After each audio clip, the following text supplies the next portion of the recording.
Zer galdetuko zeniokete argentinar bati? Betiko historiak? Ea matea edaten dun? Ea psikologua dan? Ea Messi gustatzen zaion? Bagaur, saiora, argentinar bat dator. Eta ez diot, olako eserre galdetuko. Eta ez dugu gainera, argentinar errezetarik egingo.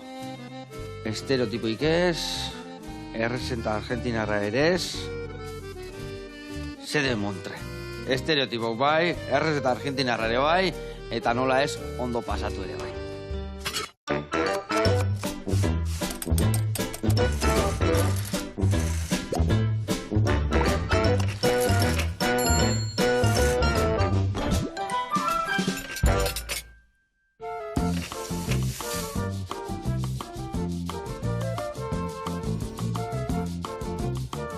Kaixo lagunak eta Daniel ongi etorri. Zer moduz? Eskerrik asko, Joseba. Ondo. Placer bat, zuen benizatia. Berdin.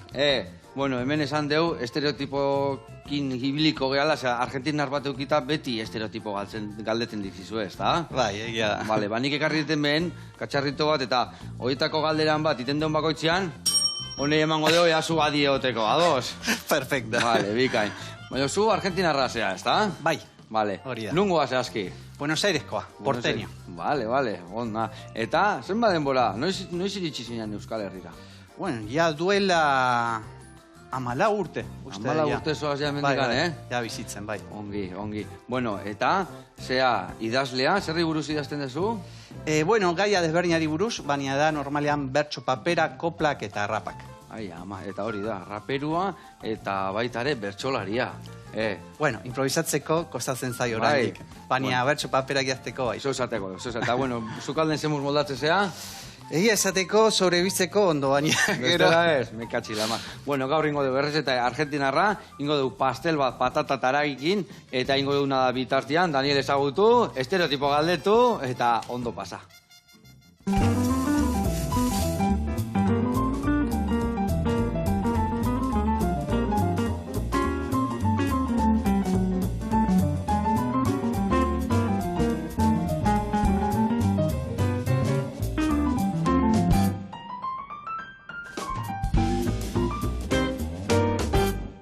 Bueno, lagunak eta Daniel, garatuko izuet pausuz, nondik noa ibiliko gehan, pastela egiteko garaian. Beitu, hemen txedakau, moldetxua, hemen.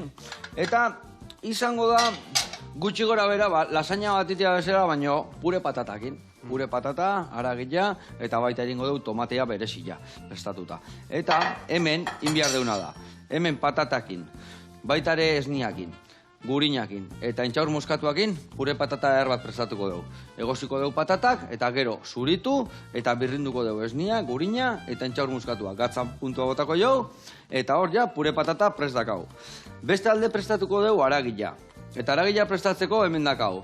Piperra, bai morroia, baitare italianua, asenailua, baratzuria, tipulina, ingo dugu hau dena ondo goxatu lapikuan.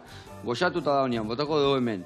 Irugilarra laukitxotan inda, eta gero botako dio piperra hautza, aragila, sukaldatzen jarraituko deu, eta bukaeran, iaia inda daunean, botako dio pasak, olibak, gazta, eta arrautz hori baino egosita. Egosiko deu, eta ere bai bertara botako deu. Eta gero bukatzeko, ingo deu tomate saltsa bat. Tomate saltsa iteko ingo deu baratzuria eta tipulina goxatu lapikuan, gero tomatek bota bertara laukitxotan inda, goxatu ondo konfitatu, eta gero ingo dugu tomatia bota erreta dauna, oreganua eta prest. Eta gero dazkaunean, 3 gauza prestatuta, ingo deuna da. Azpin jarri tomatia, gero jarriko dugu aragila, eta gainean pure patata. Gazta pixka gordeko dugu, gero gainetik bota, eta gratinatzeko. Ados? Perfecto. Venga, a ber, nik patata egosten jarrikoet, barazki txikitzen jarriko naiz, eta zu hasi barazki horiekin, bai batzu ja, eta bai tipulinakin, bale? Venga, a ber, hemen atera berdin kazuela handi bat, bale, hemen moldatuko. Eda horozerik esateko Joseba. Joseba, eta gokuido hori gaine. Joseba, bestela. Eta apatanel, esango jat, Ondo, bai, ez dago arazikan. Oituta nago la idea, la jota con horrela. Nire anaia da Jonathan. Jonathan ez, Jonathan. Bai, oso izkera berezia kasue argentinarrek, segituan nabarmentzen zaizuen nondik antzatozten. Salda arrela. Bueno, hasi lanian, baratzuria zuritu. Zer egin behar dut? Iberesuna da tipulina hartu eta laukitxotanin, eta hemendikan harteko dituzu lau ale, baratzuri, eta txikitu ere bai. Goxatuko ditugu, eta gero botako ditugu tomatiak. Tak. Ez. Aliak atearret, bakizu honek aliak nola dazkan? Ez. Baitu, hau. Este zuzekura baratzuri bagarbitu? Ez? Ez. Katxiz lamar. Bale. Atera ale, lau ale, eta lau ale hauek badakizu zuritzen. Inoz egin nun. Inoz ez zuin, Inoz. Bueno, nik erakutsiko zu bat iten, bale? Bat erakutsiko zu iten, behitu. Hartzen dezu horrela, emate duzu golpetxo bat, eta ja, errexago askatuko zaio. Eta gero, ipurdi aldia mozten dezu, eta, behitu, nik horrela iten dut, eta kendu ite joia.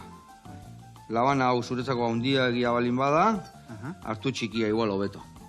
Bale? Golpe bat, ipurdia moztu, eta sala kendu. Bale? Etxea bat ere zukaldaria, Ez. Venga, bueno, baratzuri horiek zuritu, pixkanaka jungo gea, bale? Bueno, zenbat liburu ekarri dituzu esku artean? Asko, ja. Asko, ez da? Bai. Denak zuk egindakoa diala, bai, nik egin nu. Ez inteligentzia artifiziala. Bale. Nik dena egin nu, bai. Eta, zer topatuko deu zure liburuetan? Bueno, euskeraz, bertso paperak eta rapak.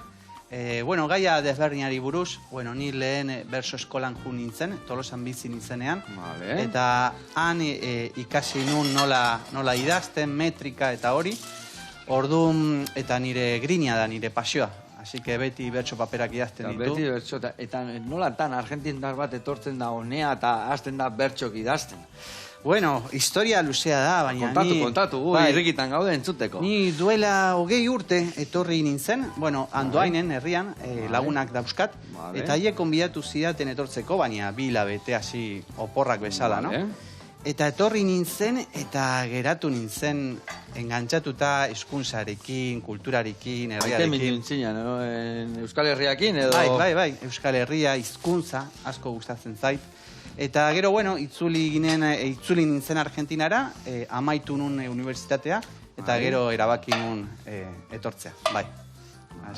Eta erabaki zen nun etortzea, gauza bat etortzea, bertan gustatzea, baina gero ze, nola aurreatu zure hizkuntza, gure kulturan murgilduzea, dakit? Bai, prozesua izan zen. Lehenengo 9 hilabete, egon ginen Laskaon, Maizpien barnategian, eta emaztarekin han ikasi nun modu intensiboa. Han pila bat ikasiko zendun, ez da? Han bai edo bai euskeraz inberko zendun. Bizitzen egun osoan euskeraz, eta, hasieran normala, gogorra, baina merezi zuen esperientzia oso polita, bai ezagutzea hizkuntza, baina bai ezagutzea kultura, herriko gauzak, ikuspegia, eta hori, primera. Eta gero, jarraitu genuen Tolosan, Euskaltegian, eta horrela. Esatezu jarraitu genuen beti bikotiakin edo... Bai, bikotiarekin, bai. Eta bikotia, etorri zinen aurrenengo hortan ezagutu zendun, edo argentinarra da, edo... Argentinarra da, ere, bai. Igual aurrenengo hortan maite minduzan ez bakarrik euskaldun eta... Ez, bera argentinarra. Argentinarra da bikotia, bai. Eta, bai, gauza bera ikasi zune euskera, eta jarraitzen du ikastan, bai. Ze gauza ona, eta polita, aldi berian, Bai, oso polita. Eta zuk adibidez, Argentinan basenekin gure berri, edo zuk bakigu Argentinan euskaldun asko da, hola, ez da? Bai. Italian no gehiago, baina euskaldunak asko, ez da? No, asko dago, Argentinan gertatzen da hori, no? Baina euskaldun asko dago, eta euskal etxeak daude adibidez. Eta orduan jendea, ezagutzen du abizenak, Bai, badago konozimento hori, eta gainera euskal etxeak laguntzen du euskal kultura zabaltzeko, no?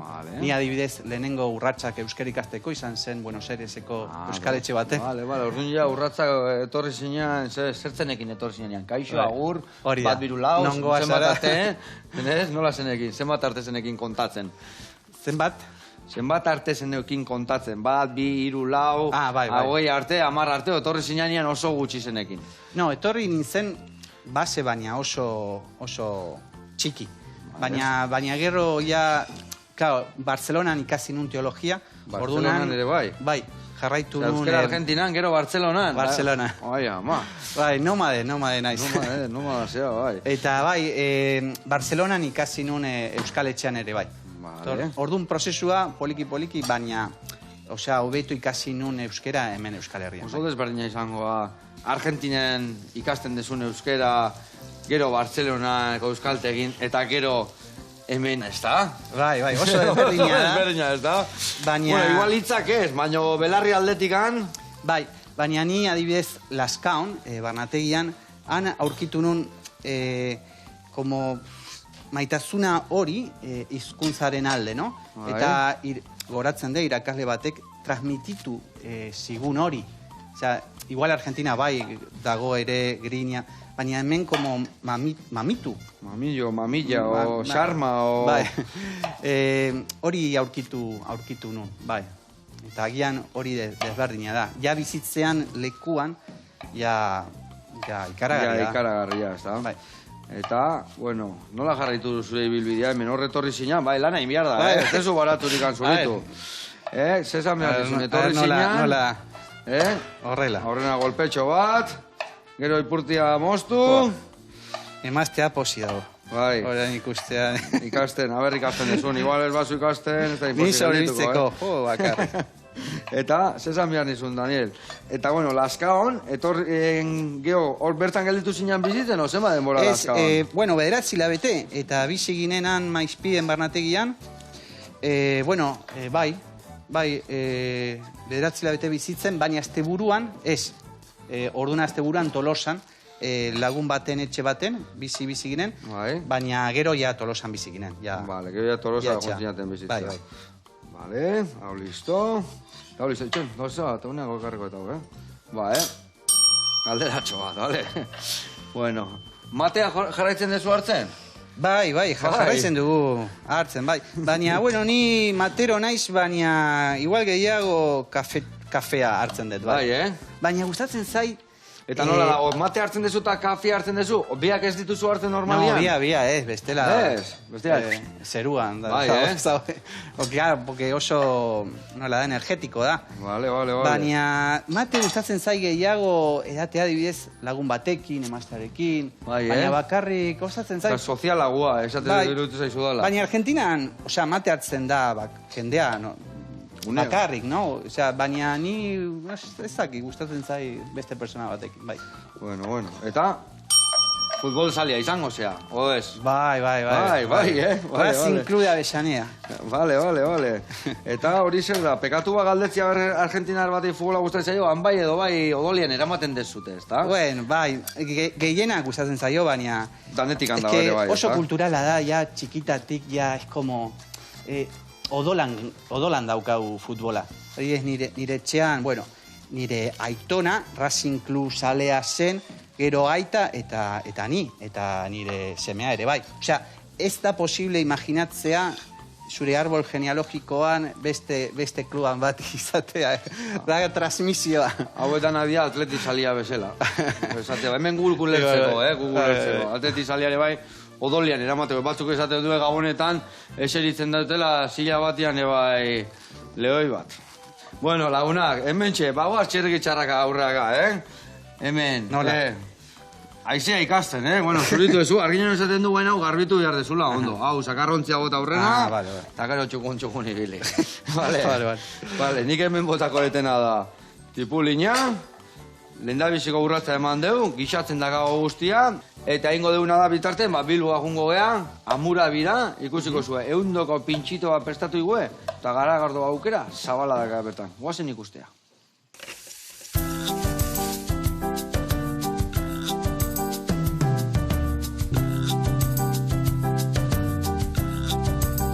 Kaixo, Joseba eta kompainia. Kaixo. Geo, Karen eta Ainoa gara. Eta gaur, Bilboko bihotzean aurkitzen gara. Ongi etorri, Amurabi tabernara.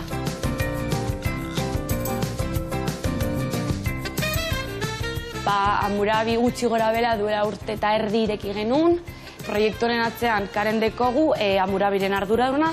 Eta aurten, gainera, Bilboko udalak Kareneri emondio zari bat ostalaritzako ekintzaile gaztena izateagatik.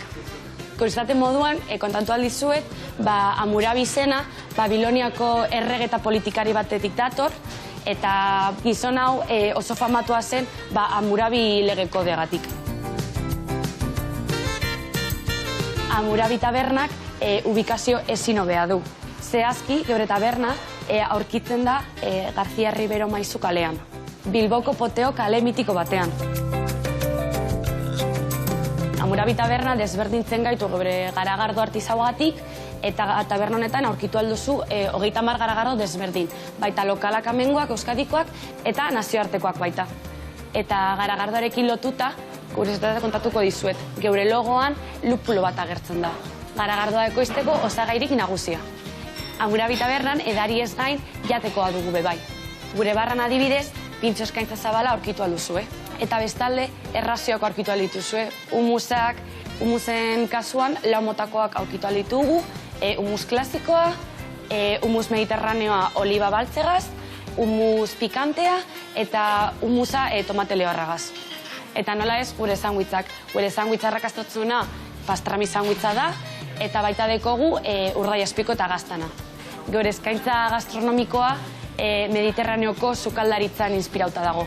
Eta ezin ditugu ahaztu gure bermutak. Hemen aurkitu alduzue bermut klasikoa eta baita bermut prestatua. Hemen Hammurabin 2 bezero mota desberdin aurkitu aldituzue. Goiz ez dekogu bezero mota familiarragoak, pertsona tortzen dira kafea hartzera, pintxoak, eta gero arratzaldez pertsona gazteagoak aurkitu alditugu gure garagardoak daztatzera edo pikoteo moduan etortzen dira baita. Hemen bakarrik ez dugu jaten eta daten emoten, baita 2 kulturekitaldi egiten ditugu hilabetero. Kulturekitaldietan aurkitu aldituzue DJek eta musika eta baita artistak.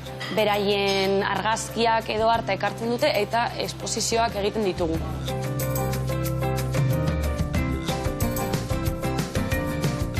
Bueno, Joseba, eskerrik asko etortzeagatik eta ja badakizu nun gauden, hemen Hammurabi tabernan.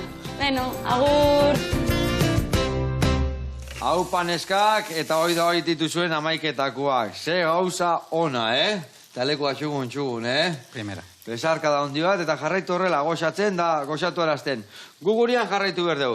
Eta baizu telebista magia iteula eta patatak egosi zaizkigu. Eta Danielekin goizkiguna da betu. Labanatxo batekin. Azalak entzen jungo zea. Segula zuritu ezu patata egosita? Ez. Mekatxila, gaur lan egarra da, gau hemen Danielekin, Eskerrik asko. Lasai, Daniel. Beitu, oso ondo. Ingo deuna da, patata, zuritu guztia, sartzen dugu puntxa txiki bat, hola, gaina konkorra da honlekuan adibidez, sartzen dugu horrela, tiratzen dugu, eta bera atera iten da. Vale? Hola ez dugu eramaten patata, zakarrontzira, vale? Azala bakarrik akentzen jo. Gute ze horrela pixkanaka akentzen dena, gio, puntxu beltz bat edo gelditzen bada, puntxu beltza horrela kentzen dio, eta garbi da honean, bertara botako duzu, bale? Bertan botatzen dituzunean, gero, bertan, pixka botako dugu esnia, hemen dakauna, baita ere, botako dugu gurina krematzeko, eta intxaur moskatua, bale? Eta gero hori birrinduko dugu. Lasai, jun, hau txukun inbiar da, bale? Azala gabe jartzeko. Oso ondo, bale? Hau, zure kontu. Eta ni hemen dakauna da, behitu. Barazkitxoia haragintzako prestatzen. Eta hemen ningo deuna da, tomatia martxan jarri ere bai. Hemen, honekin, nahiko. Hau, geho bukaeran botako jo. Bale, bueno. Eta Daniel, kontatu bihar dezu pixkat, zeto pakatuko dugu zure liburutan? Leheno bai esan diazu rapa, koplak, ze gauza gehiago topatuko ditugu bertan? Bueno, pasadak daude. Pasadak? Bai. Zer dira pasadak, zehazki? Bueno, pasadak da Argentinako poesia popular bat, eta normalean kantatzen dut pasadorek, kantatzen dute pasadak gitarra jotzea. Vale. Eta, bueno, adibidez, hemen bertsolariak Argentinan dira pasadoreak, vale. Eta improvisatzeko bertsoak edo pasadak erabiltzen dute gitarra. Vale. Eta Argentinako iparraldean kopleros dira. Kopleros, vale. Eta erabiltzen dute tambor batekin. Haiek deitzen diote kaja. Vale. Eta, bueno, gauza bera, koplas improvisatzen dituzte, kantatzen, eta asko gustatzen zait. Rapero, bertsolari, zertan desberdintzen dira? Bakoitzan kulturan eta hizkuntzan? Bestela berdina da, edo... Bai, diferentzia daude, adibidez... Zer diferentzia daude? Bertsolariek improvisatzeko erabiltzen du bakarrik bere ahotsa. Bai. Eta, bueno, erabiltzen du doinu bat, no? Baina ez dute jotzen instrumento musikal bat. Vale. Eta Argentinan diferentzia da hori. Ja. Erabiltzen du instrumento musikal bat. Eta kajoia esan dezuna bestiak. Hori da. Vale. Baina gero filosofia eta ikuspegia oso antzekoa da. Osea, gaiek desberdinari buruz kantatzen dute, arazo sozialari buruz, edo zen gauzari buruz, no? Eta hori oso polita da. Bai. Baina azkenean gai berdinak jarri aldiozu, bai rapero batei, bai bertsolari batei, edo, ez da, danai aldiozu gai berdinak jarri. Bakarrikan bertsolariak bapatekoa gotatzen dutela. Bestiek ez dute bapateko rapero, bai, ez da? Rapero bai, freestyle, eta pasadores ere bai, eta oso normala da Argentinan txapelketan, adibidez, kontrapunto egitea, bi pasadores gitarrarekin, eta erantzuten, osea, borroka bezala, baina legal. Breakdance bat izango esan bezala. Gitarrarekin, bai. Gitarrarekin, vale. Eta hori bapatekoa izaten da, orduan, ez da? da? Bai. Ze polita. Bai, ikararria. Bueno, nola zoaz horrekin? Ondo, orain, hau krimen da, edo ez. Hori honea bota. Hori, pure patatzeko bota. Osea, orain... Baina, pusketa ez oso ondiak bota, zeatik birrindu ingo deu gero birringailuakin. Osea, zatitu, bai. Bost zartita ninola pra, eta listo. Bost, 6 o lau, hobeto etortze zaizuna. Vale, bost. Vale, hau listo. Bueno, Daniel, Leo Messi o Maradona? Zein da jainkoa? Futboleko jainkoa. Biok, baina baita oama, baina, ez da, baina. Nirezako adibidez, osea, historia, Argentinan Maradona kruzial zen, zergatik. Guerra de las Malvinas. Gero Mundial 86, Maradona hori, no? Irabazizun Inglaterraren kontra. Orduan, Argentinarrenezako izan zen como iraultzailea. Eta Messi karagarria, gainera irabazizun mundiala. Baina, osea, bihotza partido dagoan, bai. Ona. Bueno, eta paiadei bueltatuz, patatak zulitzeire bueltatu, vale? Hori dana zulitu behar dugu, Irurak, Nun jotzen dia horiek paiada horiek? Edozein leku berezitan, plazetan, holtzetan? Bai, normalean plazetan edo bai, nola da, plataforma batean, holtzan, bai. Baina ere, edo zen lekutan, orain interneterikin pasadoreak kantatzen dute bere pasadak mobiliaren aurrean, no? Eta listo. Así que edo zen lekutan, bai. Edo zen lekutan, alda. Vale, librea da la alegia, bai. Eta? Baina txapelketa normalean, bai, bersoleariak bezala, bai, plataforma holtza baten gainean, eta listo. Bueno, itzengo dugu azkenengo liburuari buruz.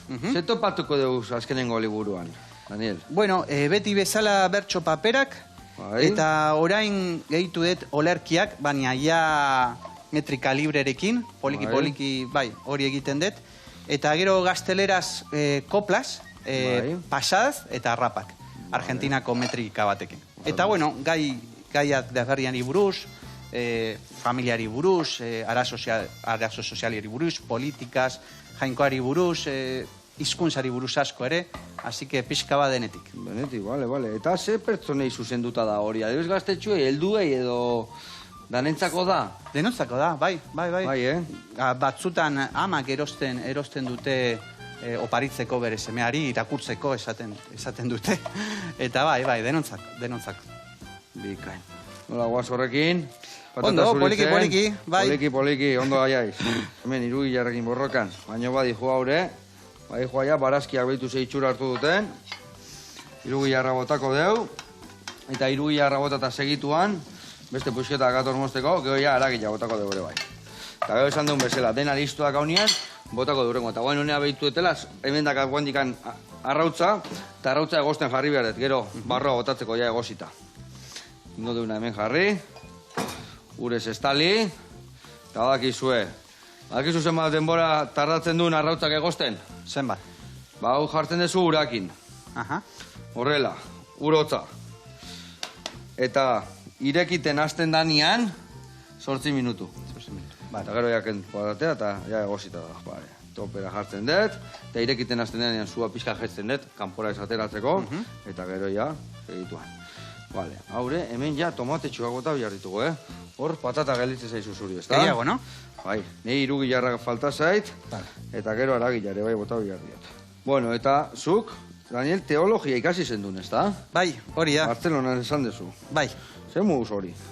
Ondo, bueno, niretzako oparia izan zen egia esateko teologia ikastea. Ni fededuna naiz, kristaua.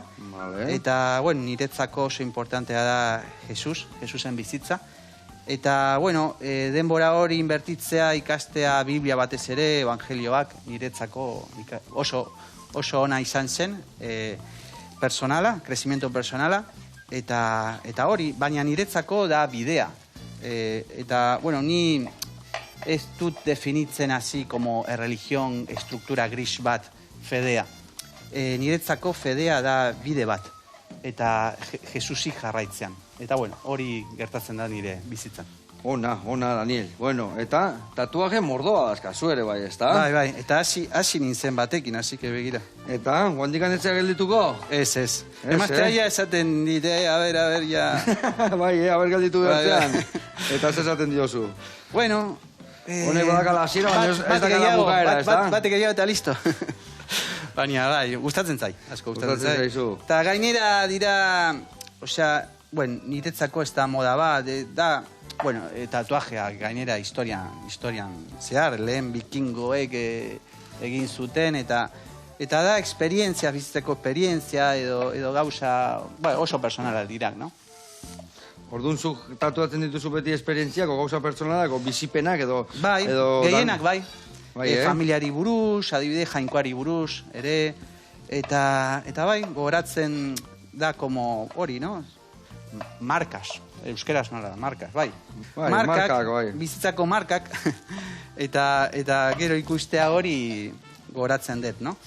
Baina, bueno, gustatzen zai, bestela, ez nun egin. Eta biztan asko dazkazu, ikusti zaizu lepon eta dana, eta zen, gorputza bizkarra eta hankak eta tana dakazu, edo? Ez, dena ez. Ez.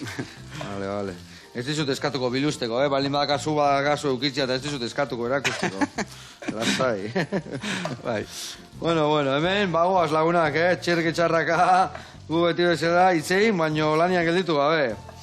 Eta hemen txebetu ingotena da tomate txauek hor, tipula eta batzu bota, hor ondo utzi goxatzen, baita ere ingotena da aragila bota, irugilarran gainean, bale, dana martxan daka, baino ez bukatzen hauitia.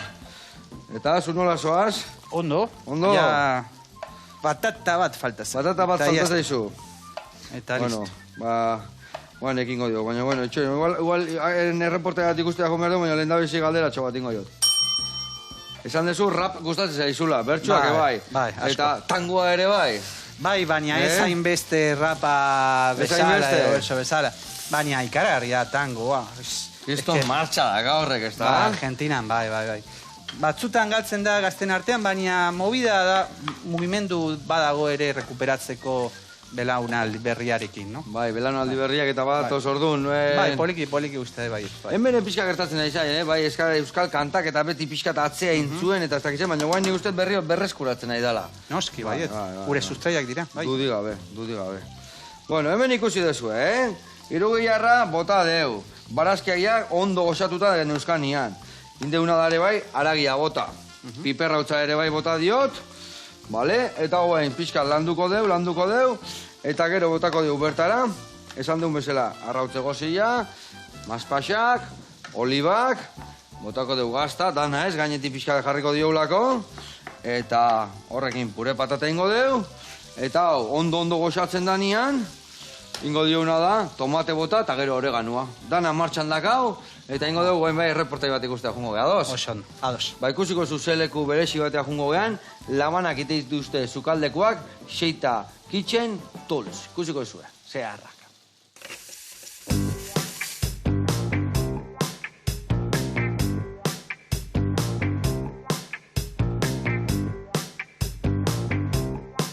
Kaixo Joseba, Xabi eta Inoa gara, Donostira etorri zara, Xeita Kitchen Tools proiektua ezagutzera.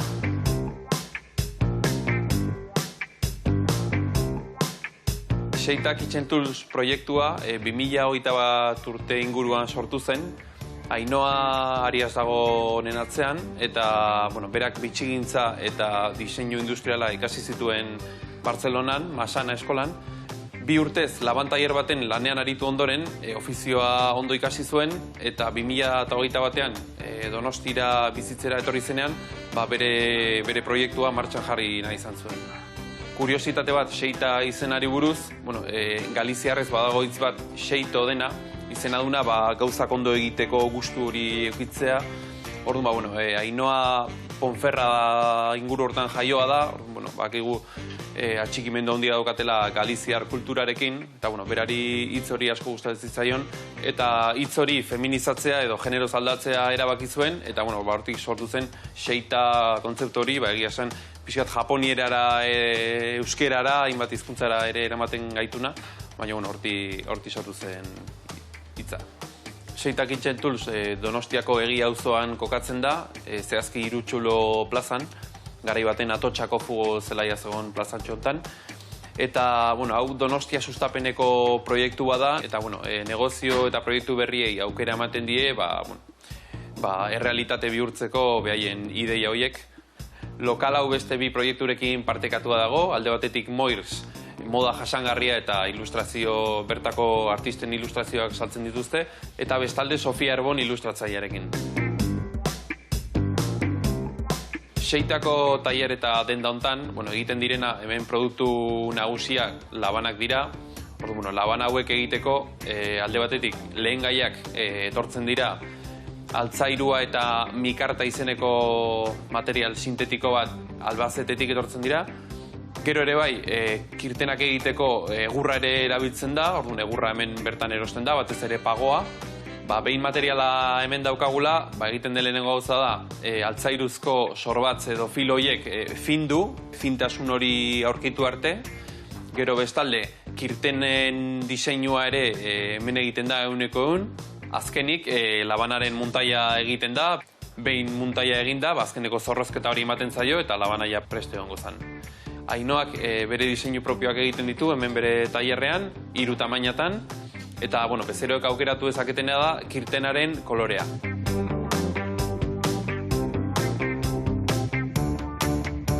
Bodegoitxo bat montatu dugu hemen, ikusten dezuen bezala. Ainhoak egiten dituen labanak pixka probatuko ditugu, lanean jarriko ditugu, ea nola funtzionatzen duten. Alde batetik txikiena edo puntilla izena duena. Bestalde hemen daukagu ertaina izango zena edo erderaz fileteador. Eta azkenik hemen guztietan handiena edo zebollero delakoa aukiko genuke. Komposizioa berdina da, altzairua eta kasu honetan mikarta izeneko material sintetikoa, baina bereizgarritasunak dira erabilerak. Orduan kasu honetan txiki honetan, puntilla edo txiki honetan gauza bereizgarriena da, normalean airean erabiltzen dela. Taulan ere erabili daiteke, baina normalean frutak eta zuritzeko edo detaile txikiak mozteko eta hortarako erabiltzen da normalean. Gero bestalde, ertaina edo fileteador delakoa, normalean taulan lan egiteko erabiltzen da, eta xerrak egiteko eta balako lanak egiteko. Eta azken idako, labana handia edo zebollero edo chef labana, sukaldari orok daukana bere sukaldean, eta taulan lan egiteko erabiltzen da, barazkiak edo zen gauza mozteko, eta bar. Laban hauek esango genuke estilo europarrekoak direla, kuriosidade bezala, adibidez Japoniako labanak filoa edo sorbatza alde batetik bakarri daukate. Aldiz europarrak guk egunero erabiltzen ditugunak, 2 aldetatik daude zorroztuta. Orduan laban europarra hauek, naizta bat eskubia edo ezkerra izan, berdin erabili ditzazke. Bezeroi dagokionez, Xeitako labanak, jende ezberdinak erosten ditu normalean, bai sukaldari profesionalak, bai etxean sukaldatzea gustatzen dion jendea, bai opari polit bat egin nahi duen jendea, pixka denetarik egia esan.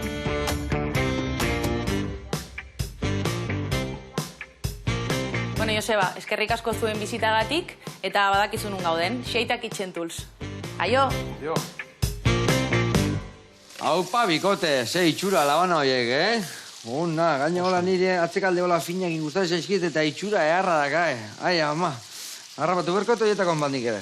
Bueno, mila esker eta urren arte, hemen egongo geha guzai. Bezarkada hondi bat. Jarraitu olako erramintak iten gudan ogondo sukaldatzeko, ez da? Bueno, hemen txe, imiardezuna da. bertan, botako zu esnia, botako zu gurina, intxaur moskatua pixkat, Vale. eta gatza karreko izute bai, bale? Gatza botako jozu ere bai. Esnea dena. Esnia dena, bai. Eta gurina dena ere bai. Eta intxaur moskatua, behitu, goiaratxo bat emango izut, eta goiara laurdena edo hola, gehiagi bota ezkero hau oso forte gelita. Hori dena. Vale. Hau, Horrela, Pixka. ez zatitu. ez, birringailuakin birrinduko Vale. dezu dena. Perfecto. Bai. Bueno, hemen tomatia, behitu ze itxura hartzen nahi dan, Behitu nola iten nahi zaigun. Hemen atea emingaina haure garri usteko guztia. Vale, golpetxo batzuk. Eta hemen, garbituko dugu, bastar guztik. Vale. Behitu tomategia gola, bezeinte nahi dian ia. Guain botako deuna da, tomatia, bertara. Bueno, Daniel, egon naiz behiratzen YouTubeen, kuskusiatzen egon naiz, zuzentozela. Bai. Eta rapeko desente bideo dazkazu osartuta, Bai, egia da, bai. Bueno, euskeraz eta erderaz egiten dut. Guen katatzean, iragotxa posible da egitea rapak, beste genero ez. Eta, bueno, gainera terapeutikoa da niretzako. Eta bai, kanalean aurki dezakezu rapak bai euskeraz, bai erderaz. Eta adibidez, badaude rapak hizkuntzari buruz, edo arazo sozialari buruz, bueno, pixka bat denetik. Zuk beti gustatzen zaizu gai berezien bat, gai garrantzitsu bat jorratzia. Bai, sakonak edo jendea bizitzen dituna arazoak, no? Vale. Bai, gizartean daudenak, ez da? Bai, orain moda dago, no? Edo zein gauza así como oso superficiala kantatzeko. Agian ratingagetik ez dakit, baina ni hip-hop sortu zenean beste filosofia zeukan. Eta saiatzen naiz hortik ibiltzen. Atzera buelta egiten, ez da? Zenba gauzakin gertatu da hor, ez da? Bai, ez dakit, bai. Bueno, nik surfa ezautzetela, surfare bai gauza bat zan leheno eta guain beste gauza bat da, ez da? Bai. Azkenian, guain kirol olimpikoa eta dana da, eta leheno zan bizitzeko modu bat, bezala, ez da? Hori da. Eta asko aldatu da. Bai. Eta, adibidez, azkenen guain desuna hor, bat entzun nun, Salvadorren eriotzana, ez da? Bai, dela gutxi egin nun, olerkia, olerki eszenan. Eta, bueno, Salvador da nire bertsolari txukuna, esaten da? Gutxuna. Gutxuna. Txukuna ere bai izan laik, Txukuna da, garbia. Ezin dute hitza horikin. Ez, Eta, bueno... Kutxuna, hala da. Bueno, eta Salvador, bera fedeuna zen, eta bere bertsoak beti jainkoa zegoen, oso sakontasuna, persona oso apala, eta bere espiritualtasunari buruz idatzi nun olerki bat. Orduan, bideoan agertu da hori. Onda. Bueno, zoaz hori birrindu inbiar dugu, Bai. Gatza bota dezu? Bastu zen. Bota gatza, lasai, bildurri gabe. Asko edo gutxi? Desente berrezatu patatak, bestela patata sosito gelditzen dira. Eta gu sosito ez gaibiliko, ez da? Ez. Horrela ondo. Bai, bota, gaur zabade bai, ez da gehiagi bota ber. Bota desente. Baina ez asko, kendu ezin dain. Gero probatuko dugu birrintzen dezunean, da gehiago behar badu, pixka gehiago botako dio berriro. Venga, hartu birrin gailua, eta birrindu lasai, goiti bera dara. Bai, zara eta pixka tatera. Vale, mene bai botako dugu, guain. Hore, ganua tomati, hau ja itxura hartzen hasi, leheno osagai mordoba geneukan, eta guain da itxura hartzen. Ogarra pure patata, eharra tomate salsa, eta hau, makarroi batzu botatzeko, eharra. Onda, garrauta zuritu beretere bai. Vale. Bueno, eta grabaketa hau guztiak eta bideoklipak eta dana nola egiten dituzu? Nola? Bai, lan talde batekin oso bakarrik grabatzen zea? No, ni bakarrik, bai. Bai, nire kabuz beti egiten dut hori. Beti produkzion independientea da. Eta liburuak ere, bai, horrela ibiltzen naiz, bai. Bai, modu alternatiboan agian. Eta ikasteko, edo, beste batzu ikasi, autodidakta zea, edo... No, adibidez, beti ikasten dut, eta bertsoak, bai, jun behar nun hori, no? Bertso eskolara ikasteko nola den bertso paperak idazteko, eta hori. Baina gero, bai, pixka bat autodidakta naiz, adibidez, Argentinako koplak eta pasak idazteko edo kantatzeko ere bai, rapak ere bai. Osea, nire familia musikaliare ez, eta bueno, sortu zenean pasioa hasi nintzen ikasten. Bai. Eta gaur guri hemen, pasada bat, kopla bat, edo ez dakit, bertso bat, botatzeko kapasa basea, Bueno, bertso bat. Rap bat eta dantza ere bai ingo zu, edo... Dantza ez. Dantza De ez. madera naiz. Bai, eurezko basea, hola. Bai, Eta bai. bertso zen botako zu, bat batekoa, edo badakazu bertso bat? Bat lehen idatzi, semean jaio zenean, Bai. idatzi nion, Wow. eta bueno, justo Iker da gure semea, Bai. eta, bueno, abenduan jaio zen, eta emaztarekin jun nintzen Donostiara opariak erostera, Bai. baina gu pentsatu dugu umea etorriko zela igual gero, no? Berandugo. Bai, beranduago. Etzan- Baina etzan denbora guaindikan, etzan denbora. abisatu zuen, eta Hemen ator. ospitalera. Zuzenian, Así que hori da kontestua, bertsoaren kontestua. Bai, Bueno, orduan, gordeta dakazu buruan bertxua, ez da? Bai. Vale, ba, betu. Ni hemen montatzen juten naizen bitartean, zu bota bertxua, vale? Oso ondo. Venga, nazu nian. Abenduaren 18an jaio zen altxoronena, korrikilari txura duena, Iker da bere izena.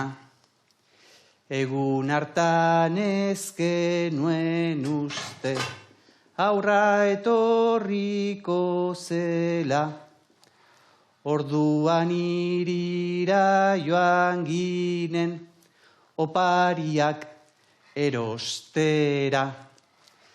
Azkenean jainkoak guri, eman zigun berri ona. Dudari gabe gure semea, ta opari ederrena. Dudari gabe gure semea, da opari ederrena. Ona, Daniel, ona. Artista, ahí. Ze bertxo polita. Bai. Dudi gabe, Sorry, opari eta- derrena. eta- Zorionak, gerra. Ta, osemen bakarra dakazu? Bai, bakarra. Bakarra dakazu. Iker da. Iker izena du. Bikain. Bueno, guain, hau jarriko dugu hemendikan gainetikan, gazta eta labera. Ea rein deu. Bueno, Daniel, noiztik antzaude hemen? Ja, Argentinara bueltatu gabe, sarri jutentzea, urtero jutentzea, bueno, edo... ja, 2 urte eta erdi gutxi gora bera. Bai. Vale, Bai. Ungabe, Bai, jungabe, bai. Egon gine tarte bat bizitzen, Bai. urte eta erdi, eta gero itzuli ginen Euskal Herriara. Bai. Ja, ja. Bai, bai. Orduan egon zean, bale, bale. Semeak zenbat urte dakaia? 10 izango da benduan. Bai, Bale. Erakutsi diozu ja orduan Argentia, ez da? bai. Bale. Bai, ja ezagutu zuen, dena. Eta beha, ze gustatzen zaio gehiago, Lamin Jaman edo Messi? Messi. Messi, begatzi da, ma. Orduan odolian dara ma, ez da? Messi beti. Vale. Ondo, bueno. Ez que guain danak txoratuta daude, Laminekin, ez da? Oso bana. Artista oso bana, data, bai, artista bai. data. Futura dauka, bai. Bai. Bueno, erra indiu hemen, Ez dakit Argentinar batek esango zuen? Olakoa egiten dezue, antzeko egiten dezue zuek etxian, edo ze? Bai, amak, horrela, Bai. bai. Pastel de papas. Pastel de papas. Eta egiten duzue. nire plato preferio, bai. Bai, Bai. Ze Beti juten garanean, beti. Prestatzen dizu. Lehenengo eguna, pastel de papas. Zer dean amatxo bat, Zer dean amatxo bat. Oie, bai, gogoratu. Nik hemen lehenu esan gazta pixkatara gilei botako jotela, eta gero omea gainontzekoa, baina ara gilei izti bota, eta danak gainean bota joten. Eta baina ondo erreko deu labian, eta listo gaude. Itxoin behar deu labera jutia, eta labetik ateratzen danian, jatea, ez dago beste ikan. Perexila jarriko dio, argina no bezala. Marabixa. Bueno, labian sartu, 250 marra duta, gainetik berotzen, iepala.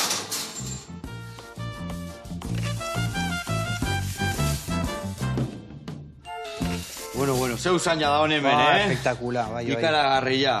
Bueno, haber pusketa bat jaten desun, da gogoratzen zean zure amak iten dizun pastelataz, bale? Ua. Hori da helburua. Ze ona. Kontu zibilia da hemen, erresa da erretzia, Me katxiz la mar. Ua. Egundoko pastela indego hemen, Ze paisaje. Egarra, ez da? Bueno, hemen, azkenengo galdera, ber. Zuk ze, aragila asko inda o gutxi inda? Asko. ¿Asko? Bai. Me cachis la ama. Sos un boludo, carajo. Me cachis la ama. Mil esker retortzeatik, Zuri. Nik arreba dakat Argentina errata. Ja jaten du nahiko gordina, baina 25 urte eta gero, Vale. Eta gordina ere, pixka gehiago. Agurtu jendia. Mil esker retortzeatik, eta jarraitu goxatzen, idazten, eta bertxok botatzen. Mila esker. Vale? Mila esker. Agur lagunak. Agur. Agur.